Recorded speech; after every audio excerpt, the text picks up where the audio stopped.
প্রথমেই দেখে নেব আজকের 15টি তাজা সংবাদ। শুরুতেই শিরোনাম। অন্নপূর্ণা যোজনা নিয়ে বড় ঘোষণা। আগস্টের টাকা ঢোকার আগেই পদক্ষেপ মুখ্যমন্ত্রীর। খুলছে পোর্টাল। কবে থেকে আবেদন যুব শক্তি প্রকল্পে?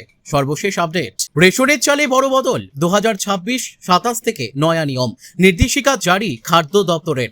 10 লক্ষের বেশি বাজেট হলে মিলবে না অনুদান। পুজোর সাহায্য নিয়ে বড় বদল আনতে পারে রাজ্য। বিজেপি তৃণমূল ছেড়ে এবার নিজের দল। নেতাজির আদর্শে আজাদ হিন্দ পার্টি আনছেন চন্দ্র বসু। মমতাকে কাদা ছুড়েছে তৃণমূলের লোকই। সোশ্যাল মিডিয়ায় ছবি ফাঁস করে দাবি অর্জুনের। রণক্ষেত্র রাঁচি। বিধানসভা অভিযানে পড়ুয়াদের ওপর জলকামান, লাঠিচার্জ পুলিশের। মসজিদে মাইক খোলার প্রতিবাদ মিছিলের সম্মতি দিলেও মাইকে না। আর কি শর্ত দিল হাইকোর্ট? রক্ষকই ভক্ষক। চেতলায় গ্রাহকের অ্যাকাউন্ট থেকে লাখ লাখ টাকা চুরি। গ্রেপ্তার ব্রাঞ্চ ম্যানেজার। বামেদের জেলভরো কর্মসূচিতে উত্তপ্ত আসানসোল। ব্যারিকেড ভেঙে ধস্তাধস্তি। গ্রেপ্তার মীনাক্ষী। নন্দীগ্রামে গা ঢাকা দিয়েও হল না শেষ রক্ষা। দিল্লি এসটিএফ এর জালে কুখ্যাত অপরাধী ওয়াসিম। হোয়াটসঅ্যাপ নম্বর থেকে ফোন চাওয়া হচ্ছে টাকা। পুলিশের দ্বারস্থ বিজেপি বিধায়ক। স্বাধীনতার পর প্রথম আলো। শুভেন্দু আমলে অবশেষে বাড়িতে বিদ্যুৎ এলো ধূপগুড়ির 6 পরিবারে। অক্টোপাসের মতো ছড়িয়ে টুলুর হাত। বছরে 250 থেকে 300 কোটির দুর্নীতি। আদালতে বিস্ফোরক তথ্য। রাশিয়ায় ভয়ঙ্কর ড্রোন হামলা ইউক্রেনের। কালো ধোঁয়ায় ঢাকলো আকাশ, ছড়ালো আতঙ্ক। প্রিয় দর্শক, এবার একে একে দেখে নিন আজকের প্রতিটি গুরুত্বপূর্ণ খবরের বিস্তারিত প্রতিবেদন। আগস্ট মাসের 10 তারিখ হয়ে গেলেও অন্নপূর্ণা যোজনার টাকা অ্যাকাউন্টে না ঢোকায় চিন্তায় আবেদনকারীরা। যদিও মুখ্যমন্ত্রী শুভেন্দু অধিকারী নিজে জানিয়েছেন আগামী 17 আগস্ট থেকে যোগ্য আবেদনকারীদের ব্যাংক অ্যাকাউন্টে অন্নপূর্ণা প্রকল্পের টাকা পাঠানো শুরু হবে। তারপরও বিভ্রান্তি তৈরি হওয়ায় 10 তারিখ সোমবার তিনি ক্রাইটেরিয়ার কথা জানিয়ে দেবেন বলে উল্লেখ করেছিলেন মুখ্যমন্ত্রী।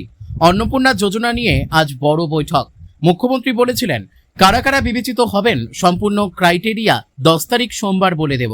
মুখ্যমন্ত্রীর কথায় আমরা এই মাসের 17 আগস্ট থেকে 3000 টাকা করে ভেরিফাইড লোকেদের মহিলাদের অ্যাকাউন্টে পাঠাবো। কারা কারা বিবেচিত হবেন সম্পূর্ণ ক্রাইটেরিয়া 10 তারিখ সোমবার বলে দেব। 17 তারিখ থেকে অ্যাকাউন্টে অর্থ যাবে। সরকারি টাকা নিয়ম মেনে দেওয়া হবে। বিজেপির সংকল্পপত্র মেনে দেওয়া হবে।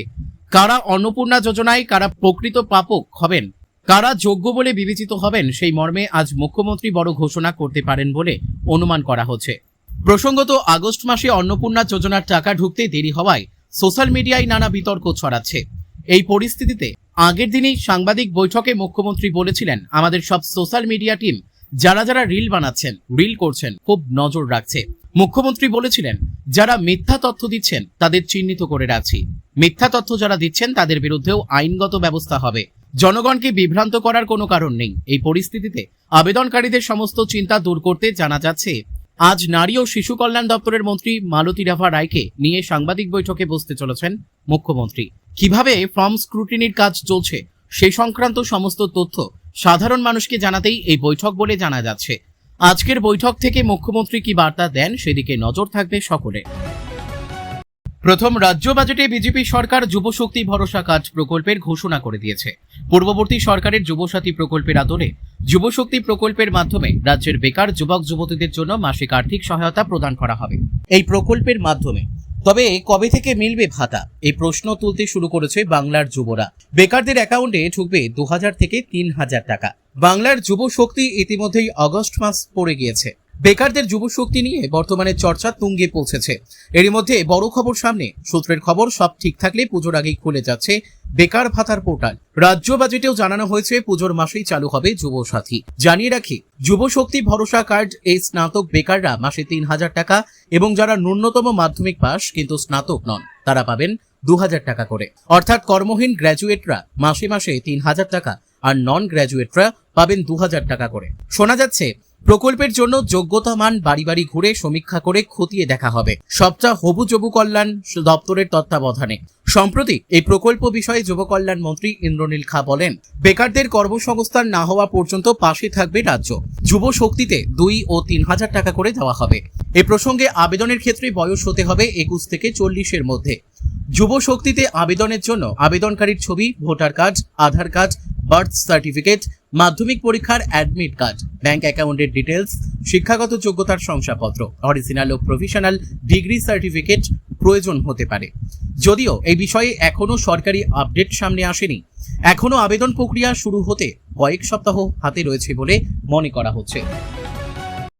রেশনের চালে ভাঙা চালের ব্যবহার নিয়ে এবার বড় পরিবর্তন আনতে চলেছে কেন্দ্র। ইথানল তৈরির কাজে রেশনে দেওয়া চাল ব্যবহার করা হলেও তার মধ্যে ভাঙা চালের পরিমাণ ধাপে ধাপে কমানোর সিদ্ধান্ত নেওয়া হয়েছে। কেন্দ্রের সেই সিদ্ধান্ত বাস্তবায়নে রাজ্যেও প্রস্তুতি শুরু হয়ে গিয়েছে। 2026 থেকে 27 খরিফ মরশুম থেকেই নতুন নিয়ম চালুর লক্ষ্যে আগামী নভেম্বর থেকে ব্যবস্থা নেওয়ার নির্দেশ দিয়েছে রাজ্যের খাদ্য দপ্তর। রেশন নিয়ে নয়া নির্দেশ। খাদ্য দপ্তরের প্রথম পর্যায়ে সেদ্ধ চালের ক্ষেত্রে ভাঙা চালের সর্বোচ্চ অনুপাত 10% থেকে কমিয়ে 5% করা হচ্ছে। আতপ চালের ক্ষেত্রেও একইভাবে পরিবর্তন আনা হয়েছে। সেখানে ভাঙা চালের পরিমাণ 15%-এর জায়গায় 10%-এ নামিয়ে আনা হবে। সরকারি সূত্রের দাবি, পরবর্তী ধাপে আরও কড়া নিয়ম কার্যকর হতে পারে। 2027 থেকে 28 খরিফ মরশুম থেকে রেশনের চালে ভাঙা চাল সম্পূর্ণভাবে বন্ধ করার পরিকল্পনা রয়েছে কেন্দ্রের এই পরিকল্পনায় সাধারণ মানুষের জন্য বরাদ্দ রেশন চালের পাশাপাশি স্কুলের মিড ডে মিল এবং অঙ্গনারী কেন্দ্রের খাদ্য সরবরাহেও চালের মান আরও উন্নত হতে পারে। তবে শুধু খাদ্যের গুণমান বাড়ানোই এই সিদ্ধান্তের উদ্দেশ্য নয়। পেট্রোলের সঙ্গে মেশানোর জন্য প্রয়োজনীয় ইথানলের যোগান নিশ্চিত করাও কেন্দ্রের অন্যতম লক্ষ্য। কারণ চাল থেকে ইথানল তৈরি করলে উৎপাদন খরচ তুলনামূলকভাবে কম হয়। ভুট্টা, আখ কিংবা নষ্ট হয়ে যাওয়া অন্যান্য খাদ্যশস্যের তুলনায় চাল থেকে প্রতি লিটার ইথানল উৎপাদনে প্রায় 5 থেকে 7 টাকা কম খরচ হয়। চাল থেকে ইথানল উৎপাদনের প্রবণতাও গত কয়েক বছরে উল্লেখযোগ্যভাবে বেড়েছে। 2023 থেকে 24 অর্থবর্ষে মোট ইথানল উৎপাদনের 1%-এরও কম এসেছিল চাল থেকে। মাত্র 2 বছরের ব্যবধানে 2025 থেকে 26 সালে সেই অংশ বেড়ে 25%-এ পৌঁছেছে। আগামী দিনে এই পরিমাণ আরও বাড়ানোর পরিকল্পনা রয়েছে। সেই লক্ষ্য পূরণে চালের যোগানও বাড়ানো হচ্ছে। আগামী খরিফ মরশুমে ইথানল তৈরির জন্য কেন্দ্রীয় সরকারি সংস্থা FCI 72 লক্ষ টন চাল সরবরাহ করবে বলে সিদ্ধান্ত নেওয়া হয়েছে। তবে ভাঙা চালের পরিমাণ কমাতে গেলে ধান থেকে চাল উৎপাদনের প্রক্রিয়াতেও কিছু পরিবর্তন আনতে হবে। সরকারি ধান থেকে চাল তৈরি করে যে রাইস মিলগুলি, সেখানে প্রয়োজনীয় যন্ত্রপাতিতে কারিগরি বদল আনার প্রয়োজন রয়েছে। বিষয়টি দ্রুত বাস্তবায়নের জন্য ইতিমধ্যেই রাজ্যের খাদ্য দপ্তর থেকে জেলাগুলিকে নির্দেশ পাঠানো হয়েছে। মিলগুলিতে প্রয়োজনীয় প্রযুক্তিগত পরিবর্তনের কাজ অবিলম্বে শুরু করার কথাও বলা হয়েছে। আগামী কয়েকটি খরিফ মরশুমে রেশন চালের ক্ষেত্রে ধাপে ধাপে ভাঙা চালের ব্যবহার কমতে চলেছে। একদিকে সাধারণ মানুষের হাতে উন্নত মানের চাল পৌঁছানোর সম্ভাবনা তৈরি হবে, অন্যদিকে চাল থেকে ইথানল উৎপাদনের মাধ্যমে জ্বালানির প্রয়োজন মেটানোর পরিকল্পনাও এগিয়ে যাবে। কেন্দ্রের এই নয়া নীতির প্রভাব তাই রেশন ব্যবস্থা থেকে শুরু করে স্কুল ও অঙ্গনারী খাদ্য সরবরাহ এবং জ্বালানি উৎপাদন একাধিক ক্ষেত্রেই পড়তে চলেছে। খুঁটি পুজোর মাধ্যমে ক্লাবে ক্লাবে শারদ উৎসবের প্রস্তুতি শুরু হয়ে গেলেও দুর্গাপুজোর অনুদান নিয়ে এখনো ধোঁয়াশা কাটেনি কলকাতার পুজো কমিটিগুলির। নতুন সরকার দায়িত্ব নেওয়ার পর এই প্রথম দুর্গাপুজো, তাই আগের বছরের মতো সব পুজোকে একইভাবে আর্থিক সহায়তা দেওয়া হবে কিনা তা নিয়েই তৈরি হয়েছে প্রশ্ন। রাজ্য সরকারের তরফে কারা পাবে দুর্গাপুজোর অনুদান? ইতিমধ্যে মুখ্যমন্ত্রী শুভেন্দু অধিকারী স্পষ্ট করেছেন, প্রয়োজন না থাকা সত্ত্বেও প্রত্যেক পুজো কমিটিকে সরকারি অর্থ দেওয়ার নীতি এবার অনুসরণ করা হবে না। নবান্নের অন্দরের খবর, ছোট বাজেটের পুজোগুলিকে এবার অগ্রাধিকার দেওয়ার কথা ভাবা হচ্ছে। প্রাথমিক আলোচনায় 10 লক্ষ টাকার কম খরচে যে পুজোগুলি হয় তাদের আর্থিক সাহায্যের আওতায় আনার প্রস্তাব রয়েছে। চূড়ান্ত সিদ্ধান্ত নেওয়ার আগে অর্থ দপ্তরের সঙ্গে আলোচনা করবেন মুখ্যমন্ত্রী, এমনটাই জানা যাচ্ছে। করোনা পরিস্থিতির সময় থেকে রাজ্যের পুজো অনুদান দেওয়ার বর্তমান কাঠামো তৈরি হয়েছিল। 2020 সালে লকডাউনের কারণে আর্থিক সমস্যায় পড়া পুজো কমিটিগুলিকে 50,000 টাকা করে দেওয়ার মাধ্যমে সেই প্রক্রিয়া শুরু হয়। এরপর প্রতি বছর অর্থের পরিমাণ বাড়তে থাকে। 2025 সালে প্রতিটি পুজো কমিটির জন্য অনুদান দাঁড়ায় 1,10,000 টাকা। নতুন সরকারের সিদ্ধান্তে সেই সর্বজনীন ব্যবস্থা এবার বদলে যাওয়ার সম্ভাবনা তৈরি হয়েছে। এই বিষয়টি নিয়ে নবান্নে মুখ্যমন্ত্রীর সঙ্গে আলোচনা করেন ফোরাম ফর দুর্গোৎসব এর 2 প্রতিনিধি। সংগঠনের পক্ষ থেকে বালিগঞ্জ কালচারালের অঞ্জন উকিল এবং বেহালার নতুন দলের সন্দীপন বন্দ্যোপাধ্যায় বৈঠকে যোগ দেন। পুজোর জন্য বিদ্যুৎ সংক্রান্ত ছাড়, রাস্তা ও গলির পুজোর ব্যবস্থা, হোর্ডিং ব্যানারে কর ছাড় এবং সরকারি অনুদান সহ একাধিক দাবি নিয়ে তারা মুখ্যমন্ত্রীর সঙ্গে কথা বলেন। সরকারের চূড়ান্ত সিদ্ধান্তের অপেক্ষায় থাকায় বেশ কয়েকটি কমিটি এখনো নিজেদের বাজেট চূড়ান্ত করতে পারেনি। আর্থিক চাপ সামলাতে কোথাও থিম বদলেছে, কোথাও আবার শিল্পী পরিবর্তনের সিদ্ধান্ত নেওয়া হয়েছে। বেহালা শাহাপুর সাংগঠনিক ক্লাবের সদস্য মৈনাক চট্টোপাধ্যায় সরকারি সহায়তার প্রসঙ্গে বলেন, আমরা একেবারেই ছোট পুজো করি, আমাদের পুজোর বাজার 10 লাখ কেন 5 লাখও নয়। সরকারি অনুদান পেলে পুজোর কলেবর আরো ভালো হবে। আপাতত মুখ্যমন্ত্রীর ঘোষণার জন্য আমরা অপেক্ষা করছি। উল্লেখ্য, এবার পুজোর অনুদানের ক্ষেত্রে সবাইকে সমান নীতি থেকে সরে প্রয়োজন ভিত্তিক বল্টনের দিকে যেতে পারে রাজ্য। তবে 10 লক্ষ টাকার সীমা কার্যকর হবে কিনা সেই সিদ্ধান্ত এখন চূড়ান্ত নয়। মুখ্যমন্ত্রীর সঙ্গে অর্থ দপ্তরের আলোচনার পরই পরিষ্কার হবে এবারের শারদোৎসবে কোন পুজো কতটা সরকারি সহায়তা পেতে চলেছে।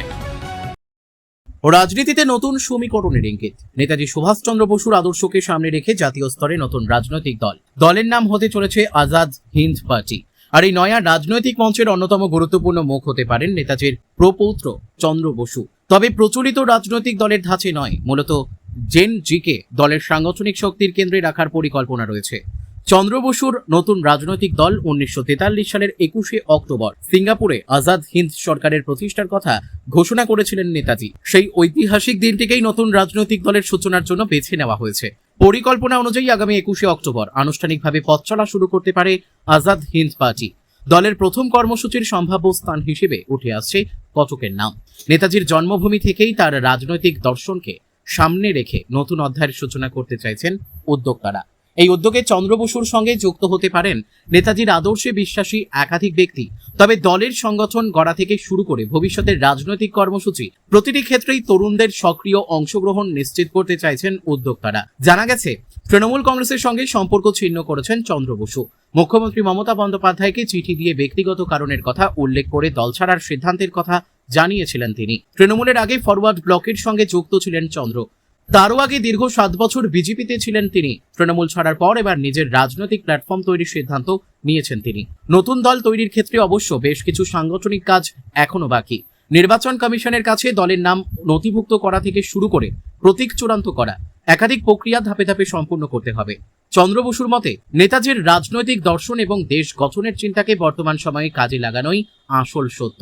এই দলের রাজনৈতিক কৌশলের কেন্দ্রে তরুণ প্রজন্মকে ভাবার নেপথ্যে চন্দ্র বসুর যুক্তি, দেশের প্রচলিত রাজনৈতিক কাঠামোয় বড় ধরনের পরিবর্তনের দাবি সবচেয়ে জোরালোভাবে তুলতে পারে জেন জি। উল্লেখ্য, 21শে অক্টোবরকে ঘিরে এখন থেকেই তৈরি হচ্ছে রাজনৈতিক কৌতূহল। নেতাজির ঐতিহাসিক আজাদ হিন্দ সরকারের ঘোষণার দিনেই তার আদর্শকে সামনে রেখে নতুন দল আত্মপ্রকাশ করলে তা নিঃসন্দেহে প্রতীকী তাৎপর্য বহন করবে। তবে আজাদ হিন্দ পার্টি বাস্তবে কতটা জেনজিদের সক্রিয়ভাবে যুক্ত করতে পারে এবং জাতীয় রাজনীতিতে প্রভাব ফেলতে পারে তার উত্তর মিলবে আগামী দিনে। হালিশহরে পুলিশি হেফাজতে থাকা মৃত তৃণমূল কর্মীর বাড়ি যেতে গিয়ে আক্রান্ত হয়েছিলেন মমতা বন্দ্যোপাধ্যায়। তার গাড়িতে কাদা এবং পাথর ছোড়ার অভিযোগ ওঠে বিজেপির দিকে। তবে রাজ্যের পরিবহন এবং শ্রম মন্ত্রী তার এক্স হ্যান্ডেলে পোস্ট ফাঁস করেছেন এই ঘটনার মূল চক্রীর নাম। সোমবার সকালে রাজ্যের পরিবহন ও শ্রম মন্ত্রী অর্জুন সিং এর এক্স হ্যান্ডেলে এক পোস্টে চাঞ্চল্য তৈরি করেছে। তিনি লিখেছেন, হালিশহরে মমতা বন্দ্যোপাধ্যায়ের গাড়িতে কাদা ছুড়েছে যে ব্যক্তি, তার পরিচয় ছবি দেখেই বোঝা যায়। সেই ব্যক্তি কাঁচরাপাড়া পুরসভার প্রাক্তন চেয়ারম্যান কমল অধিকারীর সঙ্গে ঘোরাফেরা করতেন। তিনি তৃণমূল কংগ্রেসেরই কর্মী।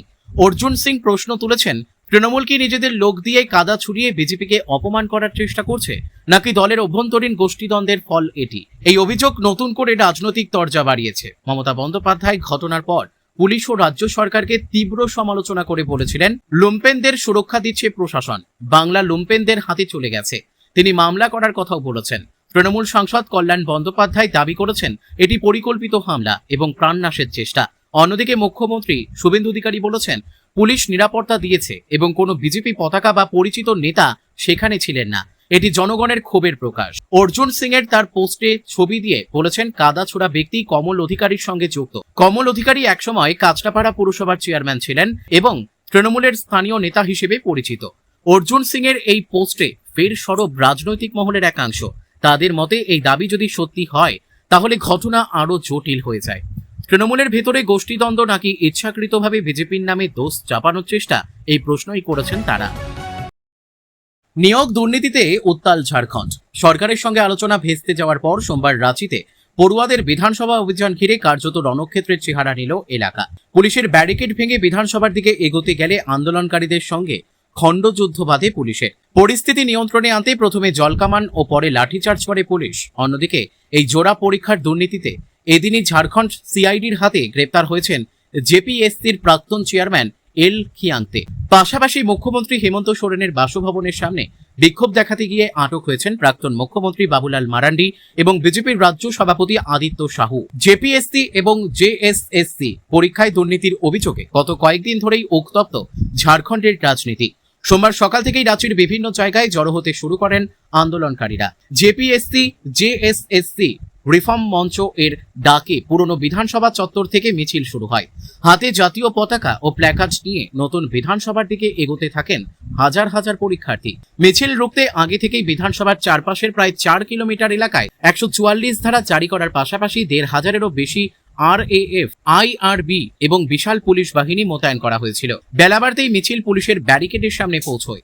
আন্দোলনকারীদের আটকাতে রাস্তায় বিছানো হয়েছিল কাঁটাতারও, কিন্তু কয়েকজন পড়ুয়া ব্যারিকেড টপকে এগোনোর চেষ্টা করতেই উত্তেজনা ছড়ায়।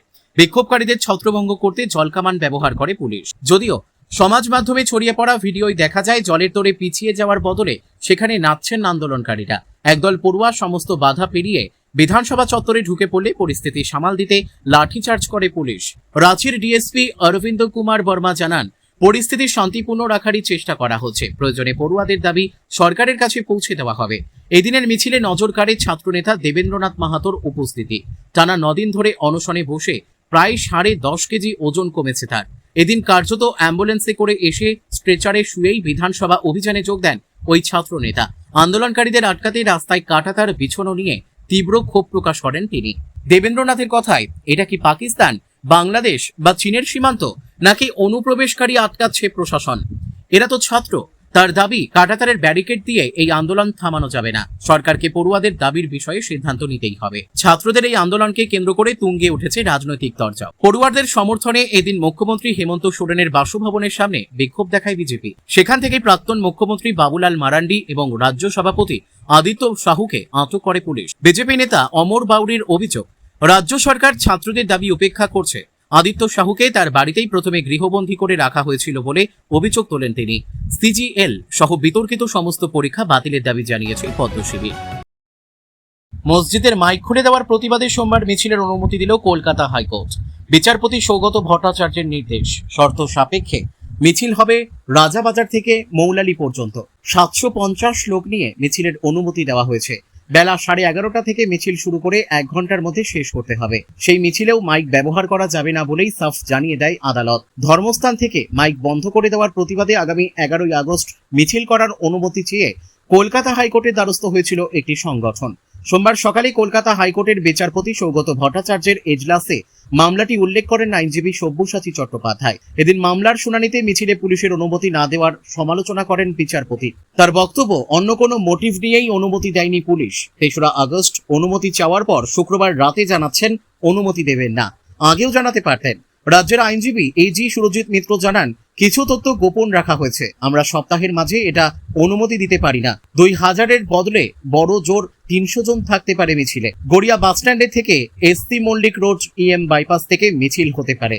মামলাকারীর আইনজীবী সব্যসাচী চট্টোপাধ্যায়ের অভিযোগ, পুলিশ আমাদের কারণ বলতে পারত, রবিবার করতে বলতে পারত, মিছিলে অংশগ্রহণকারীর সংখ্যাও কমাতে পারি। যদিও মসজিদের লাউডস্পিকার জোর করে খুলে ফেলা হচ্ছে। বিরোধীদের এই অভিযোগকে সম্পূর্ণ ভিত্তিহীন বলে আগেই উড়িয়ে দিয়েছে রাজ্য সরকার। গত বৃহস্পতিবার নবান্নের সাংবাদিক বৈঠকে মুখ্যমন্ত্রী শুভেন্দু অধিকারী স্পষ্ট জানিয়ে দিয়েছেন, কোনো নির্দিষ্ট ধর্মীয় উপাসনা স্থলকে নিশানা করা হয়নি। কলকাতা হাইকোর্টের 2020 সালের নির্দেশ কার্যকর করতেই রাজ্য জুড়ে বিশেষ অভিযান চালানো হচ্ছে। সেই অভিযানে মসজিদের পাশাপাশি মন্দির থেকেও নিয়ম মেনে লাউডস্পিকার খুলেছে পুলিশ বলে দাবি করেন তিনি। এ যেন রক্ষকই ভক্ষক। বেসরকারি ব্যাংকের ডেপুটি ব্রাঞ্চ ম্যানেজারের বিরুদ্ধে গ্রাহকের লক্ষ লক্ষ টাকা জালিয়াতির অভিযোগ। তদন্তে নেমে কলকাতা পুলিশ উত্তরপ্রদেশের বালিয়ার আনন্দনগর এলাকা থেকে তাকে গ্রেপ্তার করেছে। সেখান থেকে ট্রানজিট রিমান্ডে এনে তাকে কলকাতায় নিয়ে আসা হচ্ছে। ধৃত ব্যাংক আধিকারিক মমতা কুমারী, তিনি উত্তরপ্রদেশের বাসিন্দা। তিনি চেতলার ওই বেসরকারি ব্যাংকের শাখার ডেপুটি ম্যানেজার পদে ছিলেন। অভিযোগ, এক গ্রাহকের কাছ থেকে ক্রেডিট কার্ড হাতিয়ে নেন, তা ব্যবহার করে 1 লক্ষ টাকা কেনাকাটি করেন। তাছাড়া তার অ্যাকাউন্ট থেকে 6,80,000 টাকা তুলে নেওয়া হয় বলেও অভিযোগ। মোট ওই ব্যক্তি 7,80,000 টাকা আত্মসাৎ করেন বলে অভিযোগ। ওই ব্যক্তি চেতলা থানায় অভিযোগ দায়ের করেন। অভিযোগ, নিজের পদমর্যাদা ও ক্ষমতার অপব্যবহার করে ব্রাঞ্চ ম্যানেজার হিসাবে এক গ্রাহকের গোপনীয় তথ্য হাতিয়ে নিয়েছিলেন। তদন্তে নেমে পুলিশ জানতে পারেন এই ঘটনায় জড়িয়ে রয়েছেন মমতা কুমারী। পুলিশ জানতে পারে তিনি উত্তরপ্রদেশে আত্মগোপন করে রয়েছেন। কলকাতা পুলিশের একটি দল উত্তরপ্রদেশের বালিয়ার আনন্দনগরে পৌঁছয়। সেখান থেকে অভিযুক্ত ব্রাঞ্চ ম্যানেজারকে গ্রেপ্তার করা হয়। সোমবার তাকে ব্যাংকশাল আদালতে তোলা হবে। তাকে পুলিশ হেফাজতে নিয়ে জিজ্ঞাসাবাদে আরও নানা তথ্য সামনে আসবে বলেই আশা তদন্তকারীদের। দেশব্যাপী আইন অমান্য ও জেল ভরো কর্মসূচির আছে উত্তপ্ত আসানসোল। কেন্দ্র ও রাজ্য সরকারের শ্রমিক কৃষক বিরোধী নীতি, কাজের দাবি, শ্রম কোড বাতিল এবং সামাজিক সুরক্ষার দাবিতে বামেদের এই অভিযানকে ঘিরে এদিন উত্তেজনা ছড়ায় আসানসোল পুলিশ লাইন সংলগ্ন এলাকায়। আসানসোলের শতাব্দী পার্ক থেকে জিটি রোড ধরে বিশাল মিছিল শুরু করেন আন্দোলনকারীরা। মিছিলটি আটকাতে ব্যারিকেড দেয় পুলিশ। এরপর আন্দোলনকারী ও পুলিশ দুই পক্ষের মধ্যে ব্যাপক ধস্তাধস্তি শুরু হয়। গ্রেপ্তার করা হয় সিপিএম কেন্দ্রীয় কমিটির সদস্য মীনাক্ষী মুখোপাধ্যায় সহ বাম নেতাদের। তাদের দুটি বাস ও প্রিজন ভ্যানে তুলে থানায় নিয়ে যায় পুলিশ। সোমবার বামেদের কর্মসূচিতে উত্তপ্ত হয়ে ওঠে বাঁকুড়ার জেলা শাসক দপ্তরও। এদিন আসানসোলের ভগৎ সিং মোড়ে মিছিল পৌঁছতেই পুলিশের বসানো প্রথম ব্যারিকেডটি ভেঙে ফেলে বাম আন্দোলনকারীরা। এরপর পুলিশ লাইনে দ্বিতীয় ব্যারিকেডও ভেঙে এগিয়ে যান আন্দোলনকারীরা। অবশেষে দক্ষিণ পুলিশ ফাঁড়ির কাছে বিশাল বড় পাঁচিলের মতো গড়ে তোলা তৃতীয় ব্যারিকেডের সামনে আটকে যায় মিছিল, যেখানে পুলিশের সঙ্গে আন্দোলনকারীদের ধস্তাধস্তি শুরু হয়। পরিস্থিতি নিয়ন্ত্রণে আনতে বিশাল পুলিশ বাহিনী, জলকামান ও দমকল মোতায়েন করে প্রশাসন। এই হাই ভোল্টেজ কর্মসূচিতে সিপিএম রাজ্য সম্পাদক মণ্ডলীর সদস্য পার্থ মুখোপাধ্যায়ের পাশাপাশি সরাসরি নেতৃত্বের ভূমিকায় ছিলেন সিপিএম কেন্দ্রীয় কমিটির সদস্য মীনাক্ষী মুখোপাধ্যায়। ব্যারিকেডের সামনে দাঁড়িয়ে মীনাক্ষী বলেন, দেশের মানুষ ও সংবিধান বাঁচানোর লড়াইয়ে গোটা দেশ জুড়ে শ্রমিক, কৃষক, ক্ষেতমজুর ও বস্তিবাসীদের এই প্রতিবাদ। নরেন্দ্র মোদী ও বর্তমান রাজ্য সরকারের শ্রমিক কৃষক বিরোধী নীতির ফল ভোগ করছে সাধারণ মানুষ। রেশন থেকে নাম বাদ যাওয়া, হকার উচ্ছেদ, কলিয়ারি ও স্টিল প্ল্যান্ট বন্ধ হওয়া, বিদ্যুতের বিল বৃদ্ধি থেকে শুরু করে মহিলাদের উপর ক্রমবর্ধমান অত্যাচার, সব মিলিয়ে মানুষের ক্ষোভ আজ চরম সীমায়। পুলিশি পাহারা দিয়ে এই জনরোষ আটকানো যাবে না। উত্তপ্ত পরিস্থিতির মধ্যেই পরবর্তীতে মীনাক্ষী সহ শীর্ষ বাম নেতাদের পুলিশ আনুষ্ঠানিকভাবে গ্রেপ্তার করে। তাদের দুটি বাস ও প্রিজন ভ্যানে